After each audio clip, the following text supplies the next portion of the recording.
Hello everyone, आज हम लोग मिलने जा रहे हैं मिशन इंजीनियरिंग के एक बहुत प्यारे बच्चे सार्थक से, जिसने पूसा पॉलिटेक्निक से इलेक्ट्रॉनिक्स इंजीनियरिंग में डिप्लोमा कंप्लीट किया, लेटरल एंट्री के लिए मिशन इंजीनियरिंग ज्वाइन किया, उसके बाद आईपीयू लीट में 49 रैंक अचीव किया।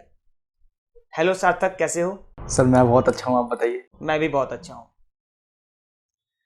सार्थक, सबसे पहले आप अपने बारे में हमारे ऑडियंस को बताएंगे, उसके बाद हम लोग डिस्कशन करेंगे आपकी लीड प्रिपरेशन जर्नी का, डिप्लोमा की जर्नी का, डिप्लोमा क्यों ज्वाइन किया, इन सब के बारे में हम लोग डिस्कस करेंगे। Hello everyone, my name is सार्थक। मैंने अपना डिप्लोमा इसी ट्रेड में पूसा पॉलिटेक्निक इंस्टीट्यूट से करा है और मैंने आईपीयू लीड 2023 में 49th रैंक अचीव करी है। सार्थक, एज यूजुअल पॉलिटेक्निक ज्वाइन करने का तुम्हारा क्या रीजन था? सर जैसे अभी मैं रिसेंटली 18 का होने वाला हूँ और जब मेरा पॉलिटेक्निक में एडमिशन हुआ तो उस टाइम पे मैं अराउंड 15 ईयर्स का था, तो उतनी ज़्यादा तो इन्फॉर्मेशन थी नहीं और मेरे पापा जी भी इलेक्ट्रॉनिक्स लाइन में ही हैं, तो उसकी वजह से पापा जी ने मेरा एडमिशन इलेक्ट्रॉनिक्स लाइन में ही चूज़ करने का प्रेफरेंस किया और उन्होंने पहली प्रेफरेंस इलेक्ट्रॉनिक्स को ही दी। तो तुम्हें कैसा लगा कि पॉलिटेक्निक का जो डिसीजन था पापा का, वो कैसा था? Sir as usual sir decision तो बहुत अच्छा था। और तुमको पूसा पॉलिटेक्निक मिल भी गया, तो पूसा से डिप्लोमा करने का मजा ही भी कुछ अलग है। हाँ जी सर, पूसा सर दिल्ली का टॉप मतलब रेप्यूटेड कॉलेज है, फर्स्ट पॉलिटेक्निक इंस्टीट्यूट। तो सार्थक, तुम्हारी डिप्लोमा की जर्नी कैसी? सर डिप्लोमा की जर्नी भी बहुत अच्छी रही, बट सर एज यूजुअल पहले 1.5 साल कोविड में गए, उसके बाद 4th सेमेस्टर में हमारा कॉलेज स्टार्ट हुआ। 4th सेमेस्टर तो पूरा कॉलेज में फ्रेंड्स बनाने में ही चला गया और 5th सेमेस्टर भी मतलब थोड़ा पढ़ाई से रिलेटेड गया, लेकिन जो एक्चुअल एंजॉयमेंट हुआ वो 6th सेमेस्टर में जाके हुआ, क्योंकि सर 6th सेमेस्टर में जाके बॉन्ड हर एक फ्रेंड के साथ बहुत अच्छा बना था और बहुत सी मेमोरीज लेके जा रहा हूँ डिप्लोमा के साथ। डिप्लोमा खत्म हो गया बट मेमोरीज तो नहीं, मेमोरीज तो हमेशा रहेंगी साथ में। तो ऐसी कोई मेमोरीज डिप्लोमा की जो आप शेयर करना चाहोगे हमारे ऑडियंस के साथ? बिल्कुल सर, ये एक हर एक स्टूडेंट करता है, टीचर के पीछे उनकी बातें करना, उनकी मिमिक्री करना और भी बहुत सारी चीज़ें, स्टूडेंट्स एंजॉयमेंट, बहुत सी दोस्तों के साथ हैंग आउट करना, कभी बाहर जाके थोड़ा खाना पीना, एंजॉयमेंट, दोस्तों के साथ घूम रहे हैं इधर उधर। एक आध बार कभी कभी क्लास भी मिस हो जाती थी इन्हीं चक्करों में। बहुत घूमा है सर पॉलिटेक्निक के दिनों में। बेटा वैसे लगता तो नहीं है कि तू टीचर्स की मिमिक्री करता होगा। मेरी और अभिषेक सर में किसकी मिमिक्री करता था बताना? मैंने सर नया नहीं ना। पक्का सर, पक्का, इतना कुछ नहीं था, मतलब मैं हल्का फुल्का इन्वॉल्व इन सब चीज़ों में। पूसा के कौन से टीचर तुम्हारे फेवरेट टीचर? सर हमारे ईसी डिपार्टमेंट की एचओडी मैम थी, शिवानी देव मैम। उनका नेचर बहुत ज़्यादा अच्छा था, मतलब वो हर एक स्टूडेंट को अपने बच्चे की तरह बोलती थी और वो हमेशा क्लास में भी आके बोलते थे कि बच्चों प्लीज़ समझो। मैम का हमेशा हर लेक्चर में एक ही डायलॉग था कि तुम सब मेरे बच्चे जैसे हो, मैं जो बोल रही हूँ प्लीज़ मेरी बात को समझो। और आज तक ऐसा कभी नहीं हुआ कि मैम ने किसी को डांट दिया या कुछ भी उल्टी सीधी बात बोली हो। मैम का नेचर हमेशा से एक मदर की तरह ही रहा है। राइट, मतलब मैंने उनके बारे में सुना है, बहुत लंबे टाइम से सुनता आ रहा हूँ, और वो एचओडी काफ़ी लंबे टाइम से हैं पूसा में इलेक्ट्रॉनिक्स की, और वो वास्तव में अच्छी हैं। तो मैं हमेशा सुनता आया हूँ कि उनका नेचर बच्चों के लिए बहुत अच्छा नेचर है। हाँ जी सर। आपने बताया कि पापा ने बोला था आपको इलेक्ट्रॉनिक्स में जाने के लिए, उसका पर्पज क्या था? सर पर्पस, पापा जी का बस एक ही पर्पस था कि वो भी इलेक्ट्रॉनिक्स लाइन में, उनको आइडिया है इलेक्ट्रॉनिक्स लाइन में उनकी कंपनीज का, सो उस प्रेफरेंस में। और एज यूजुअल पापा को काफ़ी इन्फॉर्मेशन है इलेक्ट्रॉनिक्स के बारे में। लीड के बारे में तुमने कब सोचा कि लीड की प्रिपरेशन करनी चाहिए?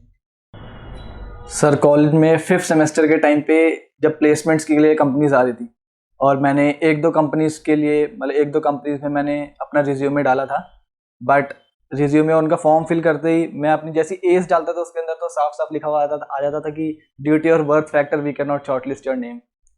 सो वो भी एक बहुत बड़ा इश्यू था। मैं हमेशा से डिप्लोमा बीटेक करना चाहता था, बट वही था कि मेरे को एक बार इंटरव्यू का एक्सपीरियंस लेना था।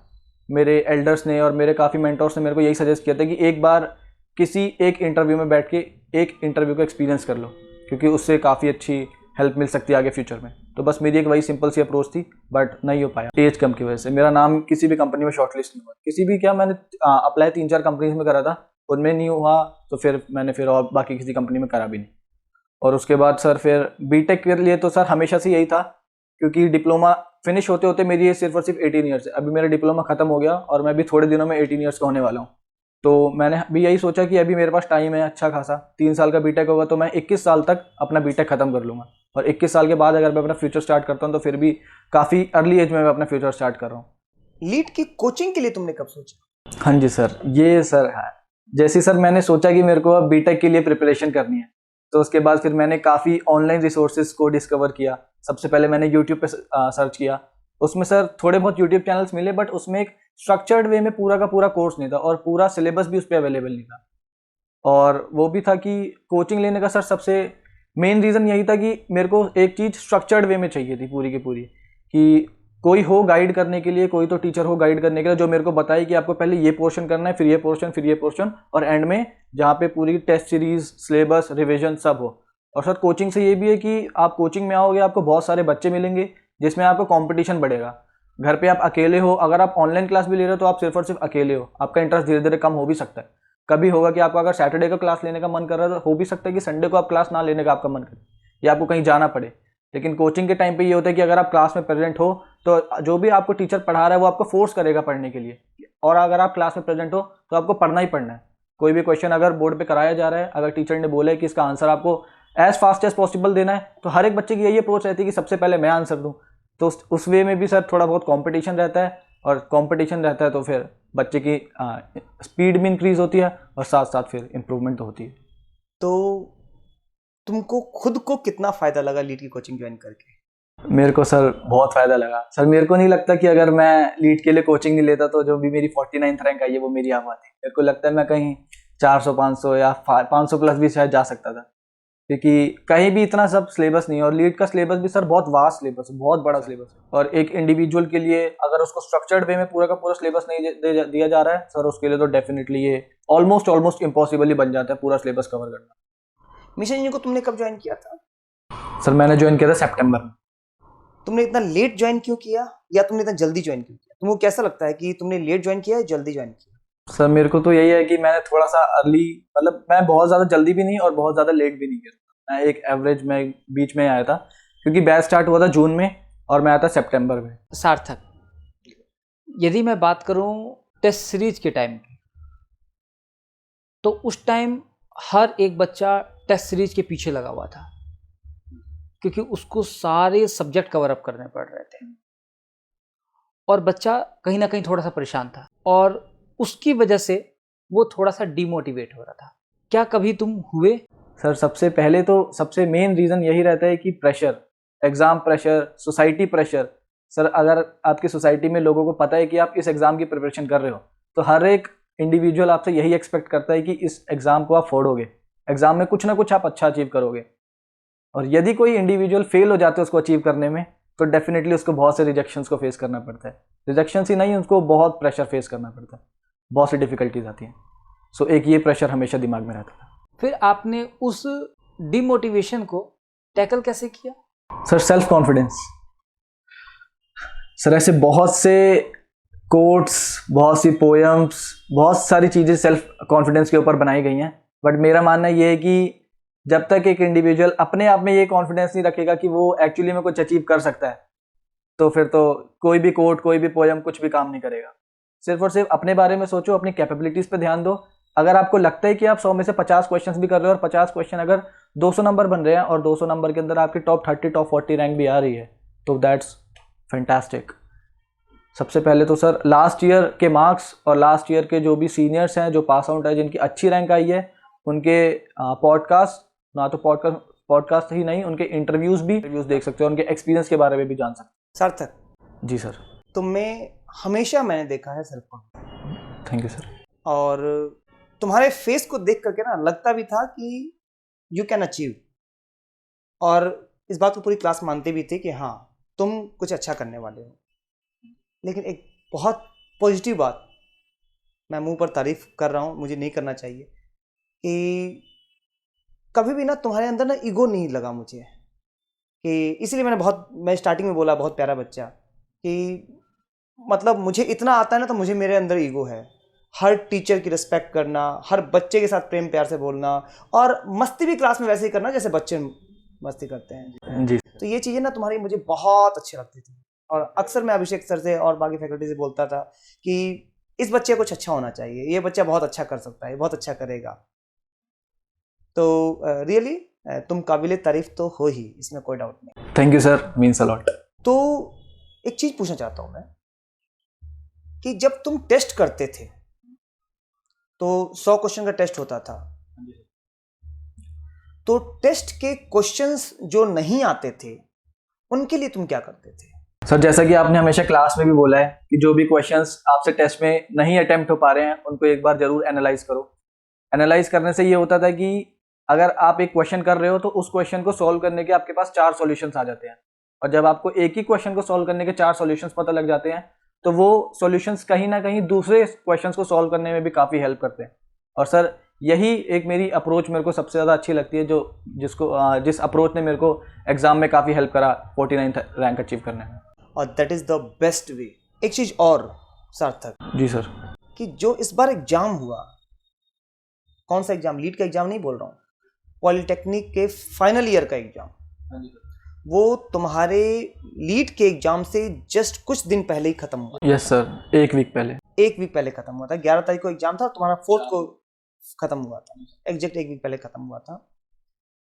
तो तुमने उस टाइम में कैसे टैकल किया? क्योंकि जब एग्जाम आ रहा होता है तो हमको उसको ही पास करना मोस्ट इंपॉर्टेंट होता है, सामने लीड का एग्जाम खड़ा है जिसके लिए हम लोग 1 साल से पूरी तरह से तैयारी कर रहे हैं, तो हमने उस चीज को कैसे टैकल किया? सर सबसे पहले तो ये मेरे को पता लग गया था कि 5th सेमेस्टर में मेरी परसेंटेज एग्रीगेट मेरा 82%, 81 से 82% तक बन रहा है, और लीड के लिए 60% चाहिए होती है ओवरऑल 6 सेमेस्टर्स को मिला के।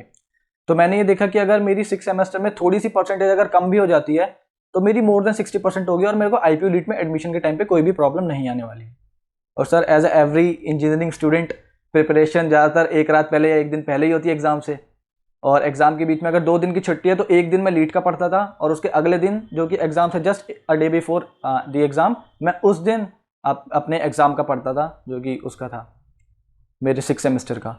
और ऑलरेडी इंटरनल असेसमेंट्स में काफ़ी अच्छे मार्क्स मिल गए थे, आई गेस 60 आउट ऑफ 150 चाहिए होते ओवरऑल, और हर एक सब्जेक्ट में 35 प्लस 40 प्लस मिल गए थे। तो कहीं ना कहीं सिर्फ 20-25 नंबर लाने थे 100 में से, जो कि ईजिली लाए जा सकते थे।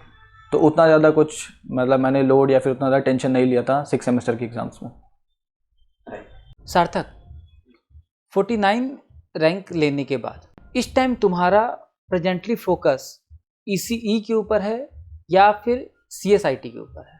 स्टार्टिंग से तुमने डिप्लोमा इसीलिए किया था क्योंकि तुमको ECE लेनी थी? सर बेसिकली डिप्लोमा के टाइम पे तो मेरे को उतना ज़्यादा कुछ पता नहीं था। मेरे पापा जी ने जैसे मेरे को ट्रेड दिलवाई EC, मैंने उसको ईजिली हैप्पीली एक्सेप्ट कर लिया। बट अभी बीटेक के टाइम पर मेरे को ऐसा लग रहा है कि स्कोप EC से ज़्यादा CSIT में थोड़ा ज़्यादा स्कोप है, थोड़ा नहीं एक्चुअली मैं बोलूँ बहुत ज़्यादा स्कोप है। सो इस वजह से सर मेरी पहली प्रेफरेंस तो ऑब्वियसली CSIT रहेगी।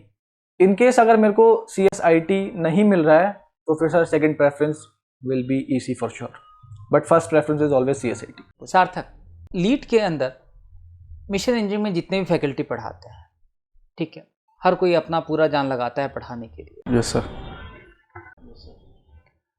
अब मुझे एक बात बताइए कि इतना सब कुछ होने के बावजूद आपको कोई ऐसी कोई कमी लगती हो जिसको पूरा करने के लिए आपको कोई बाहर से पढ़ना पड़ता हो? Sir to be very honest, जो भी मेरी 49th रैंक आई है वो सिर्फ और सिर्फ आपके स्टडी मटेरियल से ही आई है। ऐसा बिल्कुल भी नहीं है, मोस्टली 1 से 2% होगा जो मैंने बाहर से कहीं से पढ़ा होगा। बाहर से मैंने ना के बराबर ही बाहर से पढ़ा है। जो भी स्टडी मटेरियल, जो भी वीडियोस और जो लेक्चर्स तो लाइव यहाँ पे मैं अटेंड करता ही था, बट इन केस अगर कोई लेक्चर छूट जाता तो वो रिकॉर्डेड वीडियोस, या फिर अगर किसी लेक्चर को रीवॉच करना है तो उसके लिए रिकॉर्डेड वीडियोस, सर के स्टडी मटेरियल, PDFs, नोट्स, हर एक चीज़ अवेलेबल थी। तो मैंने सिर्फ और सिर्फ मिशन इंजीनियरिंग की जो भी फैकल्टीज़ के जो भी नोट्स और जो भी उनका स्टडी मटेरियल था, मैंने सिर्फ और सिर्फ वही फॉलो करा है। बाहर से मैंने और कुछ भी फॉलो नहीं करा। सार्थक, मुझे एक बात बताओ कि तुमने ऑफलाइन बैच के लिए ही क्यों सोचा, तुमने ऑनलाइन बैच क्यों नहीं ज्वाइन किया? सर ऑफलाइन में सर सबसे मेन रीज़न सर कंपटीशन, क्योंकि सर जब तक सारे स्टूडेंट से इंटरेक्ट नहीं होगा तब तक मेरे को अपनी कैपेबिलिटीज़ के बारे में पता नहीं लग पाएगा। ऑनलाइन में तो सर घर पे बैठ के कर ही लेते हैं थोड़ा बहुत। अगर ऑफलाइन यहाँ पे हम प्रेजेंट हैं तो हमारा पूरा फोकस यहीं पे रहता है। ऑनलाइन में अगर फ़ोन पे बैठे अगर कोई नोटिफिकेशन आ गया तो ऑब्वियसली बात है कि 100% पूरा का पूरा फोकस हमारा वहीं पे जाता है। लेकिन अगर क्लास के अंदर बैठे हो, फ़ोन साइलेंट है, टीचर पढ़ा रहा है और अगर हमने गलती से भी फ़ोन यूज़ कर लिया तो डेफिनेटली आपको एक टॉन्ट मिलेगा टीचर से। और जो पूरी क्लास के सामने एम्बैरेसिंग भी हो सकता है। तो वही एक रीज़न है ऑफलाइन बैच चूज़ करने का, पहला कंपटीशन और दूसरा अपनी कैपेबिलिटीज़ को एनालाइज करने के लिए कि मैं कर क्या सकता हूँ एक्चुअली में। तो लीड की प्रिपरेशन करने के लिए सबसे ज़्यादा कौन सी चीज़ तुम्हारे लिए हेल्पफुल है? सर सबसे मेन रीज़न तो मिशन इंजीनियरिंग की फैकल्टीज़ का था, क्योंकि सर यहाँ पे फैकल्टीज़ का टीचिंग मेथड बहुत बेटर था बाकी सारे कोचिंग सेंटर से। मैंने अपनी स्कूल लाइफ में भी काफ़ी सारे ट्यूशन सेंटर्स को अटेंड किया है, बहुत सारी वहाँ पे भी क्लासेस अटेंड किया मैंने, बट वहाँ पे टीचर्स मगअप करवाते थे हर एक चीज़ को, बट यहाँ पे टीचिंग मेथड थोड़ा प्रैक्टिकल है। और सर दूसरा मेन रीज़न यहाँ पे है कि वो है स्टडी मटेरियल। सर जो भी यहाँ पे स्टडी मटेरियल प्रोवाइड होता था किसी भी स्टूडेंट को, वो सर बहुत अच्छा था। क्लासेस यहाँ पे सैटरडे संडे होती थी, 4 to 5 आवर्स की ड्यूरेशन में यहाँ पे क्लासेस होती थी हर वीक। बट सर उन जो भी 2 दिन क्लासेस होती थी उसका होमवर्क आपको पूरे हफ्ते मिलता था, और जिस भी स्टूडेंट का होमवर्क ख़त्म नहीं होता था उसको डेफिनेटली क्लास के अंदर एंट्री तक नहीं मिलती थी। सर ये भी एक बहुत मेन रीज़न है कि एंट्री ना मिलने के डर से भी बहुत सारे स्टूडेंट्स एक्चुअली में अपना होमवर्क कंप्लीट करके लाते थे। अगर किसी स्टूडेंट के पास एक बहुत ही अच्छा रीज़न नहीं है कि वो इसलिए होमवर्क नहीं कर पाया, तभी उसको एंट्री मिलती थी क्लास के अंदर, अदरवाइज तो फिर बाहर। उस टाइम तुमको कैसा लगता था जिस टाइम मैं क्लास में अलाउ नहीं करता था या कोई फैकल्टी अलाउ नहीं करते थे? तो अच्छा एक बात बताओ पहले तो मुझे ये कि तुम कभी आउट रहे थे? मुझे खुद याद नहीं। नहीं सर, मैं एक बार भी आउट नहीं रहा। कभी आउट नहीं रहे? अरे तुम बच्चे ही इतने प्यारे हो। हमेशा काम पूरा रखा तुमने, ठीक है। लेकिन तुमको कैसा लगता था जब मैं इतना स्ट्रिक्ट या कोई भी फैकल्टीज इतना स्ट्रिक्ट बिहेवियर करते थे कि नहीं तुमको अलाउ ही नहीं किया जाएगा अगर काम कंप्लीट नहीं है? सर स्टार्टिंग में तो जब पहली बार स्टूडेंट्स को एंट्री नहीं मिली थी तब तो थोड़ा सा लगता था कि ये सर का बिहेवियर थोड़ा सा चेंज हो गया है, बट सर वही है कि धीरे धीरे टाइम के साथ सब समझ में आ गया था कि सर का बिहेवियर क्यों चेंज हुआ है और सर ये किसके लिए कर रहे हैं। सर एट द एंड आप ये सारी चीज़ें कर तो स्टूडेंट्स के लिए ही रहे हो, for the betterment of students for sure. Sir अगर डायरेक्ट एंट्री मिल जाती क्लास में बिना होमवर्क करे तो आधे से ज़्यादा स्टूडेंट्स तो होमवर्क तक नहीं करते हैं यहाँ पे। सर वो भी बहुत एक रीज़न है। एक मतलब आपने होमवर्क करने का स्टूडेंट्स को एक बहुत मेन रीज़न दे दिया, एक डर उनके अंदर आपने पैदा कर दिया कि होमवर्क तो करना ही करना है अगर आपको क्लास अटेंड करनी है तो, और अगर क्लास अटेंड नहीं होगी तो फिर घर पे भी आंसर देना पड़ेगा। सो उस चक्कर पे भी सार्थक, कुछ बच्चों का मानना ये है, और मेरे पास कुछ बच्चे पहुंचते भी हैं 1 साल ड्रॉप करने के बाद। हाँ जी सर। उनका मानना ये होता है कि हमको पहले पूरा डिप्लोमा कंप्लीट करना होता है। पेरेंट्स भी ये वाली बात बच्चों को बोलते हैं कि बेटा पहले पूरा डिप्लोमा करो, उसके बाद आगे कुछ करना। इट मीन्स 1 साल ड्रॉप करने के बाद बीटेक में जाना। तुम क्या कहना चाहोगे इस बात पर? सर मेरे हिसाब से तो ये बिल्कुल भी वैलिड नहीं है, मतलब ये होना भी नहीं चाहिए। सर एक आज के टाइम में सर टाइम की बहुत ज़्यादा वैल्यू है, और 1 साल का गैप सर एक बहुत बड़ा गैप हो जाता है। और सर कभी कभार ऐसा भी होता है कि किसी स्टूडेंट का डिप्लोमा ख़त्म होने के बाद अगर वो 1 साल गैप पर है तो उसका पढ़ाई में धीरे धीरे इंटरेस्ट कम हो भी सकता है। जैसे हर एक स्टूडेंट शायद रिलेट कर पाए, वो कोविड के टाइम पर जब 2 साल हम पूरा लॉकडाउन पे थे, जब 2 साल कुछ भी पढ़ाई नहीं हो रही थी ज़्यादातर, तो सबका पढ़ाई से मन धीरे धीरे कम हो रहा था, इंटरेस्ट लूज हो रहा था सबका। सो 1 साल के गैप के अंदर भी स्टूडेंट के साथ हो सकता है। और सर रही बात प्रिपरेशन की, तो वो डिप्लोमा में पढ़ने के साथ भी प्रिपरेशन करी जा सकती है। मैंने भी यही करा है, मैंने भी गैप नहीं लिया, और यहाँ पे मिशन इंजीनियरिंग में बहुत सारे स्टूडेंट्स ऐसे थे जिन्होंने गैप नहीं लिया था, तो उन्होंने भी बहुत प्रिपरेशन किया और सबकी रैंक अच्छी आई है। सार्थक, फाइनल ईयर में बहुत सारे बर्डन होते हैं, जैसे कैंपस प्लेसमेंट के लिए कंपनीज आती हैं या फिर सेमिनार्स होते हैं, और एक बहुत बड़ी चीज़ प्रोजेक्ट होता है। उनके साथ कैसे मैनेज करोगे? सर सबसे पहला पॉइंट आपका कि campus placements. So sir campus placements के लिए तो मेरा पूरा फियर खत्म था कि मेरा मतलब एकदम मैं श्योर था कि मेरे को आगे करना ही बीटेक है। नहीं, मैं उन बच्चों के लिए बात कर रहा हूँ जिन बच्चों को वास्तव में कैंपस प्लेसमेंट के लिए भी बैठना होता है, तो वो बच्चा कैसे मैनेज करे? सर इनकेस अगर कोई चाहता है कि उसको कैंपस प्लेसमेंट के लिए भी ट्राई करना है और उसको बीटेक एंट्रेंस का एग्जाम भी देना है, सो उस केस में सर उसको डेफिनेटली अपना हार्डवर्क ऑब्वियसली थोड़ा सा इंक्रीज करना पड़ेगा। अगर वो दिन के 5 से 6 घंटे लीड की प्रिपरेशन के लिए दे रहा है तो उसको दिन के एटलीस्ट 3 से 4 घंटे अपने कैंपस प्लेसमेंट्स की पढ़ाई के लिए भी देने पड़ेंगे। और अगर कोई स्टूडेंट इतना सब नहीं दे पा रहा है, सो आई एम सॉरी टू से आप उसके लिए बिल्कुल भी एलिजिबल नहीं हो। सो हार्डवर्क डेफिनेटली इंक्रीज करना पड़ेगा, और अपना स्टडी टाइम मैनेजमेंट डेफिनेटली अच्छे से शेड्यूल करना पड़ेगा। हेक्टिक शेड्यूल सबका होता है, बट एंड में बाजी वही मारता है जिसका जो उस हेक्टिक शेड्यूल को अच्छे से एक फॉर्मेट बनाकर और एकदम उसको अच्छे से एकदम शेड्यूल्ड वे में उसको फॉलो करता है, एंड में कामयाब वही होता है। और रही बात सर मेजर प्रोजेक्ट्स की, तो सर मेजर प्रोजेक्ट्स के लिए तो ज़्यादातर यही होता है कि 4 से 5 स्टूडेंट्स का एक ग्रुप बनता है। अगर आप अपने ग्रुप मेंबर्स को कन्विंस कर सकते हो कि ब्रदर्स और सिस्टर्स ये मेरा बहुत इंपॉर्टेंट काम है, मेरी पहली प्रेफरेंस बीटेक एंट्रेंस एग्ज़ाम के लिए है, मैं प्रोजेक्ट में थोड़ा सा कम सपोर्ट कर पाऊंगा बट मैं डेफिनेटली थोड़ा बहुत सपोर्ट करूंगा। और अगर आपकी कन्विंसिंग पावर है तो डेफिनेटली आप उस चीज़ से भी थोड़ा सा बाहर आ सकते हो। लेकिन वही बात पड़ जाती है, ये बात भी सर ग्रुप मेंबर्स पे डिपेंड करती है। मेरे केस में सर मेरे दोनों ग्रुप मेंबर्स बहुत अच्छे थे, उन्होंने मेरा फुल सपोर्ट करा। मैंने उनको पहले ही बोल दिया था कि अगर थोड़ा से एक्स्ट्रा पैसे देने पड़े तो मैं डेफिनेटली थोड़े से एक्स्ट्रा अपनी तरफ से ज़्यादा मनी कंट्रीब्यूट कर सकता हूँ प्रोजेक्ट के रिलेटेड, बट हार्डवर्क और जो प्रोजेक्ट में जो भी कनेक्शंस वगैरह हैं वो आपको थोड़े से ज़्यादा करने पड़ेंगे, और वो अग्री हो गए थे इस बात। सर अल्टीमेटली एक स्टूडेंट को और एक इंडिविजुअल को अपना एक क्लियर फोकस और अपना एक क्लियर एम को डिसाइड करना पड़ेगा कि आपको प्रोजेक्ट पे ज़्यादा फोकस करना है, डिप्लोमा के मार्क्स पर, या फिर लीट एग्जामिनेशन पर।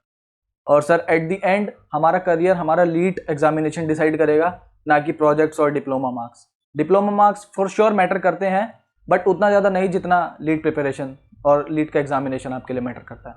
इन द लास्ट सार्थक, आप अपने जूनियर्स के लिए क्या बोलना चाहेंगे कि उन्हें लीट की प्रिपरेशन कब स्टार्ट करनी चाहिए और कितनी मेहनत के साथ उन्हें लीट की तैयारी करनी चाहिए, और उन्हें पर डे कम से कम कितना घंटा पढ़ना चाहिए? अगर सर हम बात करें कि कब ज्वाइन करना चाहिए, सर सबसे पहले तो जैसे ही कोई बैच स्टार्ट हो रहा है तो आप ये तो डेफिनेटली आप कोशिश करो कि जल्दी से जल्दी उस बैच के अंदर आप ज्वाइन हो जाओ, क्योंकि जितना जल्दी आप ज्वाइन हो जाओगे आपके पास उतना ज़्यादा गैप रहेगा और आपके पास उतना ही ज़्यादा टाइम रहेगा हर एक सिलेबस को कवर अप करने के लिए। लेकिन अगर आप स्टार्टिंग से हो तो आपका एक फ्लो मेंटेन होता रहता है। और अगर आप डे स्कॉलर्स हो, अगर आप डेली कॉलेज जा रहे हो तो कॉलेज के साथ 2 से 3 घंटे तो आपको डेफिनेटली लीट के लिए देने चाहिए, और सैटरडे संडेज या फिर पब्लिक हॉलीडेज पे डेफिनेटली आप ट्राई करोगे आप एटलीस्ट 5 से 6 घंटे दो। और जैसे ही लीट एग्जामिनेशन से 1 महीना पहले या फिर अगर किसी स्टूडेंट की छुट्टियां पड़ी हुई हैं, कोई ड्रॉप आउट है, सबसे golden chance sir drop out वाले बच्चों के लिए होता है, क्योंकि उनके पास बहुत सारा टाइम रहता है। डिप्लोमा वाले बच्चे जो कि 6 सेमेस्टर के एग्जामिनेशंस से जस्ट बाहर आए थे, जैसे हमारे केस में 4 जून को हमारा 6 सेमेस्टर एग्जामिनेशंस खत्म हुए थे, उसके बाद हमारे एक्सटर्नल प्रैक्टिकल्स हुए थे 9 जून तक। 9 को हमारा एक्सटर्नल प्रैक्टिकल खत्म हुआ और 11 जून को हमारा लीट का एग्जामिनेशन था, सिर्फ 1 दिन का गैप था। सो डिप्लोमा वाले बच्चों को ये भी एक बहुत बड़ा प्रॉब्लम था। लेकिन अगर वहीं इन केस हम बात करें पास आउट वाले बच्चों को, तो उनके लिए फ्री टाइम था, वो अगर चाहे तो दिन में 10-10 12-12 घंटे ही पढ़ सकते थे, और जो उस टाइम को यूटिलाइज कर गया वो रैंक मार गया, वो रैंक में अच्छे से बाजी मार गया एग्जाम में। सर एट द एंड वही पड़ जाता है कि अगर आपकी छुट्टी है तो आप डेफिनेटली 5 से 6 घंटा ट्राई करें, और अगर आप डे स्कॉलर्स कॉलेज जा रहे हो तो 2 घंटा ट्राई करें, क्योंकि सर कॉलेज में भी बहुत सारा फ्री टाइम रहता है। मैंने भी अपने केस में ऐसे ही करा था कि बहुत सारे, जैसे अगर लेक्चर्स चल रहे हैं, गवर्नमेंट कॉलेज हैं, बहुत से लेक्चर्स कभी कभार कैंसिल भी हो जाते हैं, या फिर अगर लैब चल रहा है, कुछ भी प्रैक्टिकल वर्क चल रहा है, 3 घंटे की लैब में सर मुश्किल से आधे से 1 घंटा कुछ प्रैक्टिकल होता था, और बाकी 2 घंटे हमारे पास डेफिनेटली फ्री रहते थे, जो कि ज़्यादातर स्टूडेंट्स गॉसिपिंग में बिता देते थे। बट उनके केस में मैंने कहीं ना कहीं जो भी सर्कल स्टडी मटेरियल्स थे वो मैं अपने साथ कॉलेज लेके जाता था, और मैं वहीं कभी रीजनिंग, मैकेनिक्स या फिर मैथमेटिक्स के क्वेश्चंस को सॉल्व करने में वही टाइम अपना यूटिलाइज करता था। सो मेरे को वो भी एक बहुत बड़ा मेन रीज़न लगता है कि मेरी इतनी अच्छी रैंक आने का। अच्छा सार्थक, एक और क्वेश्चन मेरे माइंड में आ रहा है, लास्ट क्वेश्चन, कि मैथ से बहुत लोग डरते हैं, तुमने मैथ्स को कैसे टैकल किया? सर इस कोचिंग इंस्टीट्यूट मिशन इंजीनियरिंग के मैथ्स फैकल्टी अभिषेक सर को पहले तो मेरा बहुत बहुत थैंक यू। सर मेरा ये बेसिकली मानना है कि अगर कोई स्टूडेंट सिंसियरली अभिषेक सर की क्लासेस को अटेंड कर रहा है तो मैथ्स में उसको बहुत ज़्यादा प्रॉब्लम नहीं होने वाली है। और सर ऑब्वियसली जो भी हमें स्टडी मटेरियल और जो भी डीपीपी हमें चैप्टर्स की प्रोवाइड करते थे वो हमें विद सॉल्यूशंस प्रोवाइड होता था। सर ऑब्वियसली बात है कि अगर किसी चैप्टर के 100 एमसीक्यूज हैं तो 100 के 100 एमसीक्यू किसी स्टूडेंट से हो भी नहीं सकते। और सर का जो भी मैथ्स का लेवल है वो बेसिक टू एडवांस जाता है। अगर पहले तो 0 to 30 questions easy, then 30 to 70 basic medium questions, then after 70 questions तो आपको स्टडी मटेरियल की हेल्प लेनी ही लेनी पड़ेगी। So basic to advance sir का लेवल है। और विद सॉल्यूशंस मिलता था। डेफिनेटली बात है कि काफ़ी ज़्यादा क्वेश्चंस करते हुए अटक जाते हैं, किसी ना किसी स्टेप पे हम अटक जाते हैं, कुछ स्टेप भूल जाते हैं, कुछ फॉर्मूला भूल जाते हैं, या फिर अगर हमें समझ नहीं आ रहा कि हमें कौन सा फॉर्मूला कहाँ पे यूज़ करना है, तो सर उस केस में भी आपके विद सॉल्यूशंस जो भी आप हमें प्रोवाइड करते थे वो बहुत ज़्यादा हेल्प करते थे सर। इस वजह से मेरे को मैथ्स में कभी इतना ज़्यादा डर नहीं लगा, बट जैसा जैसा आप बोलते गए वैसा वैसा मैं करता गया। So thank you so much Sarthak for your important time, precious time. And मैं एक बार तुम्हारा सिलेक्शन हो जाए उसके बाद मैं फिर से बुलाऊंगा, और जब जब तुम्हें मिशन इंजीनियरिंग की ज़रूरत पड़ेगी, mission engineering always ready for you. Thank you so much sir.